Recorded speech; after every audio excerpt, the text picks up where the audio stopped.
Salam solusi. Teman-teman semua, kita hari ini akan menemui beberapa kelompok dan dalam kelompok ini nanti akan mendiskusikan sesuai dengan topik-topik yang sudah dibagi. Kita berharap ada masukan, ada kritik, ada pertanyaan dari kita yang sedang mengamati video ini. Mudah-mudahan ini menjadi salah satu bagian dari proses pembelajaran kita supaya kemudian hari kita menjadi lebih baik lagi. Demikian saya kira untuk kita nikmati bersama diskusi ini. Salam solusi. Assalamualaikum warahmatullahi wabarakatuh. Perkenalkan, kami dari kelompok 5. Nama saya Rini Rahma Safitri dan rekan sebelah kanan saya Muhammad Yasir Ardiansyah dan rekan sebelah kiri saya adalah Ulfa Hayana Sari Harahap. Kami akan melakukan diskusi ringan mengenai materi filsafat ilmu di semester ini, yaitu tentang mengenal kebenaran ilmiah. Nah, sebelum nih kita mengenal apa sih itu kebenaran ilmiah, kita harus tahu dulu nih apa tuh arti kebenaran. Terdapat 3 pengertian dalam memahami arti dan kebenaran, yaitu yang pertama keadaan, hal, dan sebagainya yang benar dan cocok dengan hal atau keadaan yang sesungguhnya. Misalnya, kebenaran berita ini masih saya ragukan. Kita harus berani membela kebenaran dan keadilan. Yang kedua, sesuatu yang benar atau sungguh-sungguh ada, betul-betul hal demikian halnya, dan sebagainya. Misalnya kebenaran-kebenaran yang diajarkan agama. Yang ketiga, kejujuran, kelulusan hati, misalnya tidak ada seorang pun sangsi akan kebaikan dan kebenaran hati ini. 3 pengertian di atas memberikan sebuah pemahaman bahwa kebenaran adalah suatu keadaan yang sesungguhnya, yang ditandai dengan adanya kejujuran dan kelurusan hati. Namun di sini para akademis berpendapat dalam pengertian kebenaran. Nah, lalu bagaimana kebenaran itu dalam kebenaran filsafat? Dalam sejarah filsafat, teori pengetahuan merupakan jembatan penghubung ke arah kebenaran. Dikarenakan untuk menilai benarnya suatu pengetahuan harus berdasarkan teori pengetahuan. Terdapat 3 hal yang dibahas dalam teori pengetahuan, yaitu yang pertama, dasar pengetahuan. Dasar pengetahuan mempertanyakan apakah yang menjadi penyebab manusia mengetahui segala sesuatu. Yang kedua, batas pengetahuan. Mengenai batas pengetahuan, dipermasalahkan sejauh mana keluasan manusia sebagai subjek mengetahui sesuatu. Yang ketiga, objek pengetahuan. Difokuskan pada pertanyaan, apakah yang menjadi sasaran mengetahui objek tersebut? Teori pengetahuan berdasarkan rincian di atas, berfokus kepada pembahasan mengenai subjek dan objek. Sebagai jalan untuk mengetahui besarnya peranan keduanya dalam menuju kebenaran. Namun, dalam perjalanan sejarah filsafat barat, manusia selalu dirangsang oleh berbagai masalah tentang kebenaran, definisi kebenaran, ukuran kebenaran, dan sahnya suatu kebenaran. Persoalan ini memunculkan spekulasi mengenai sifat umum kebenaran yang dapat dipahami dalam 3 hal. Yang pertama, kebenaran sebagai sesuatu yang mutlak. Kebenaran semacam ini dituntut untuk diterima secara umum serta didukung data, argumentasi yang kuat berdasarkan objektif ilmiah. Yang kedua, kebenaran sebagai sesuatu yang subjektif. Sebagai masalah pribadi, kebenaran yang bersifat subjektif dibatasi oleh pengalaman pribadi dalam lingkungan pergaulan dan pengetahuan.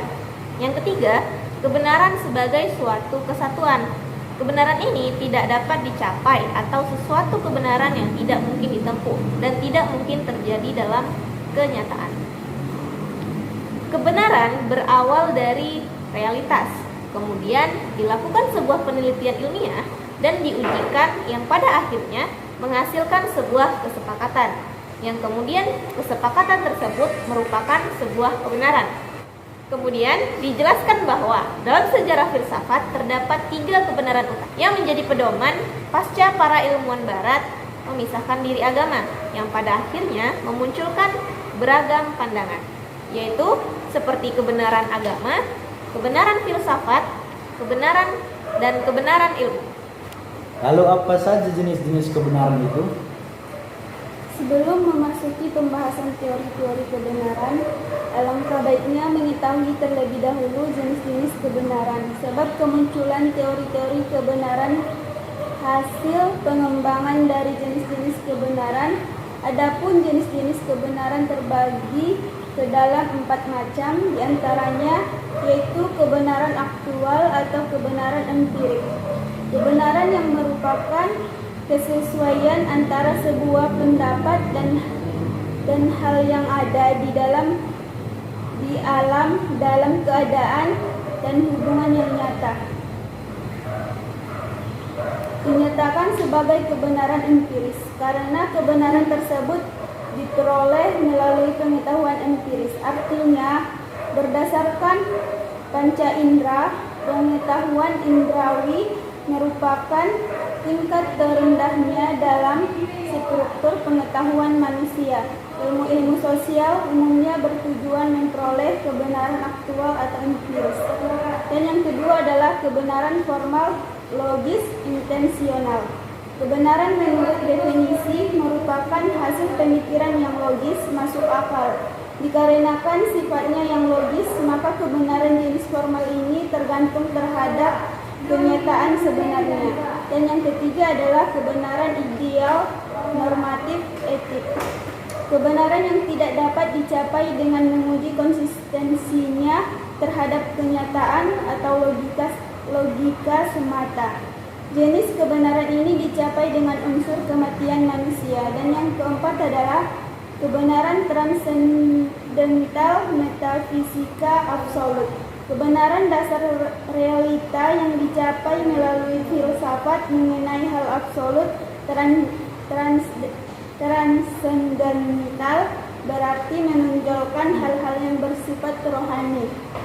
Jenis-jenis kebenaran di atas, jenis-jenis kebenaran yang tadi merupakan sebuah tahapan pemikiran manusia, dan kebenaran yang tertinggi terletak pada kebenaran transendental atau absolut. Dan konsep ini pada tahapan selanjutnya dikembangkan secara mendalam yang melahirkan aliran-aliran dalam filsafat barat.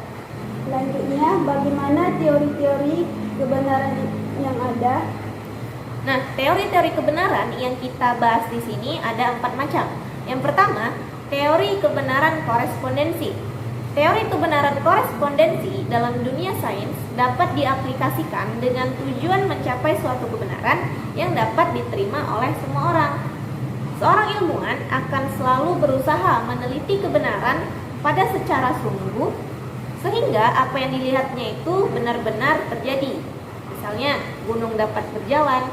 Untuk membuktikan kebenaran pernyataan ini harus diteliti dengan disiplin ilmu yang berkaitan dengan gunung, yaitu geologi. Yang kedua itu teori kebenaran koherensi. Pengertian teori kebenaran koherensi adalah kesesuaian antara suatu pernyataan dengan pernyataan lainnya yang sudah terlebih dahulu diketahui, diterima, dan diakui sebagai benar. Kemudian ada teori kebenaran pragmatis. Nah, ada beberapa pandangan dari para ahli mengenai kebenaran pragmatis ini. Yang pertama, menurut Lawrence Bagus, nilai pengetahuan berdasarkan kegunaan praktisnya, yaitu bukan pengakuan kebenaran objektif dengan kriteria praktikum. Akan tetapi, apa yang memenuhi kepentingan-kepentingan subjektif individu. Kemudian, menurut Amsal Bakhtiar, menurut teori pragmatis, kebenaran suatu pernyataan diukur dengan kriteria apakah pernyataan tersebut bersifat fungsional dalam kehidupan praktis manusia. Kebenaran pragmatisme menyandarkan kepada kepentingan personal, sejauh mana kepentingan bermanfaat bagi dirinya atau kelompoknya. Perlu diketahui bahwa penilaian kepentingan tersebut bukanlah berdasarkan objektivitas, melainkan berlandaskan subjektif. Yang keempat, ada teori kebenaran sintaksis. Nah, teori ini menjelaskan bahwa kebenaran sintaksis bertitik tolak kepada keteraturan sintaksis atau gramatika yang dipakai oleh suatu pernyataan. Artinya, suatu pernyataan benar jika pernyataan itu mengikuti aturan-aturan sintaksis yang baku. Nah, lalu bagaimana penemuan kebenaran itu? Penemuan kebenaran dapat diperoleh oleh manusia melalui dua pendekatan, yaitu penemuan kebenaran secara kebetulan dapat diandaikan ketika manusia mengetahui tentang api yang diperoleh secara kebetulan. Kedua, penemuan kebenaran dengan akal sehat. Akal sehat adalah serangkaian konsep dan bagan yang memuaskan untuk kegunaan praktis bagi manusia. Bagan konsep adalah seperangkat konsep yang dirangkaikan dengan dalil-dalil hipotesis. Akal sederhana dapat menghasilkan sebuah kebenaran dan dapat pula menyesatkan yang sangat dipengaruhi oleh kepentingan yang menaunginya. Dan yang ketiga, prasangka. Penemuan pengetahuan yang dilakukan melalui akal sehat kebanyakan diwarnai oleh kepentingan orang yang melakukannya. Dengan akal sehat, orang cenderung ke arah perbuatan generalisasi yang terlalu dipaksakan, sehingga hal ini menjadi sebuah prasangka. Yang keempat, penemuan kebenaran melalui intuisi.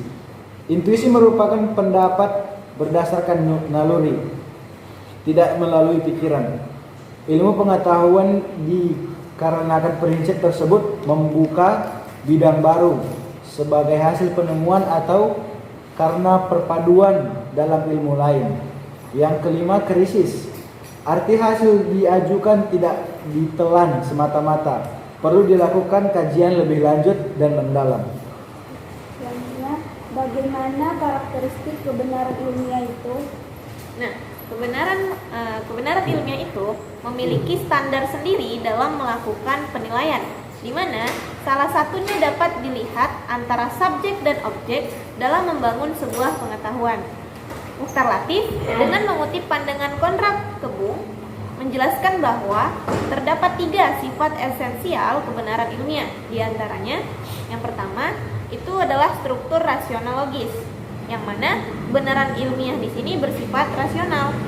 Oleh karena itu, semua orang yang rasional adalah yang dapat menggunakan akal budinya secara baik dan memahami kebenaran ilmiah.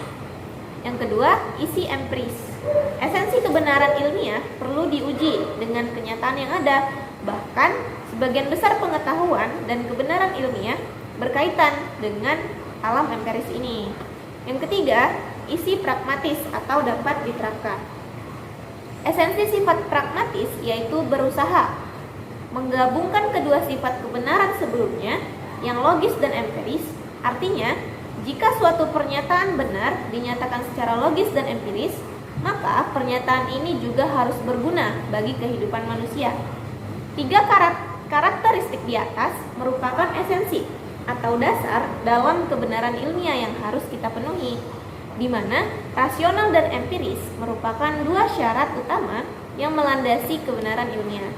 Namun, untuk sampai kepada kebenaran ilmiah, masih banyak lagi tahap yang harus dilewati dalam tahap berpikir ilmiah. Untuk sampai kepada kebenaran ilmiah dibutuhkan beberapa tahapan. Salah satunya 3 tahap berpikir ilmiah. Karena asas dasar ilmiah sebagaimana yang telah dicetuskan oleh para ilmuwan barat harus dapat diuji, dibuktikan keautentikan hasil dari temuannya tersebut. Nah, lalu mengapa manusia bisa menerima kebenaran agama dan apa alasannya? Yang pertama adalah karena manusia menerima kekuasaan Allah sebagai sumber kebenaran, dan yang kedua adalah karena pengabdian manusia yang didasarkan pada pengetahuan bahwa sesuatu yang menyenangkan atau tidak menyenangkan merupakan kehendak Allah Subhanahu wa taala, dan yang terakhir adalah yaitu ibadah yang dilakukan manusia sesuatu atas dengan pemberitahuan Allah Subhanahu wa taala. Lalu bagaimana teori kebenaran spiritual itu? Yaitu yang dilandaskan dengan sebuah pernyataan bahwa Allah Subhanahu wa taala dan Rasulnya Nabi Muhammad SAW sebagai kebenaran mutlak, di mana kepercayaan tersebut sebagai sumber kebenaran yang harus diyakini dengan sepenuh hati, tidak boleh ada keraguan di dalamnya. Apa yang membuat kebenaran ilmiah itu dapat diterima? Kebenaran ilmiah itu dapat diterima karena adanya koheren Suatu pernyataan dianggap benar jika konsisten dengan pernyataan sebelumnya yang dianggap benar. Misalnya, si A akan mati adalah pernyataan benar karena pernyataan sebelumnya adalah semua manusia akan mati. Lalu adanya koresponden. Suatu pernyataan dianggap benar jika materi pengetahuan yang terkandung dalam pernyataan tersebut berhubungan dengan objek yang dituju oleh pernyataan tersebut. Misalnya, Medan adalah ibu kota Provinsi Sumatera Utara. Adalah benar karena terkandung hubungan atau berproses pondensi dengan objek yang dituju. Lalu bagaimana perbedaan pemikiran kebenaran ilmiah pada zaman mitos dan logos? Nah, perbedaan pemikiran kebenaran pada zaman mitos dan logos itu yang pertama pada kriterianya yaitu titik tolak pengetahuan. Pada zaman mitos itu hanya kepada keyakinan dan kepercayaan, sedangkan di zaman logos itu pada keraguan. Kemudian yang kedua, kriterianya sumber pengetahuan. Di zaman mitos itu masih bersumber pada mitologi, sedangkan zaman logos sudah bersumber pada akal. Yang ketiga, pada dasar kebenaran. Pada zaman mitos itu adalah ceritanya turun-temurun, sedangkan zaman logos itu sudah memasuki kerja akal dan pengamatan. Kemudian tentang sikap terhadap kebenaran. Pada zaman mitos itu hanya masih diterima sebagaimana adanya, dan di zaman logos sudah memasuki sikap kritis atau kebenaran selalu dipertanyakan. Yang kelima itu pada kriteria sifat kebenaran. Pada zaman mitos mereka hanya mengandalkan sifat absolut atau tidak bisa diganggu gugat. Kemudian pada zaman logos mereka menggunakan sifat spekulatif. Nah, demikianlah diskusi ringan kami yang dimana membahas tentang materi filsafat ilmu di semester ini mengenai tentang mengenal kebenaran ilmiah. Wabillahi taufiq wal hidayah. Wassalamualaikum warahmatullahi wabarakatuh.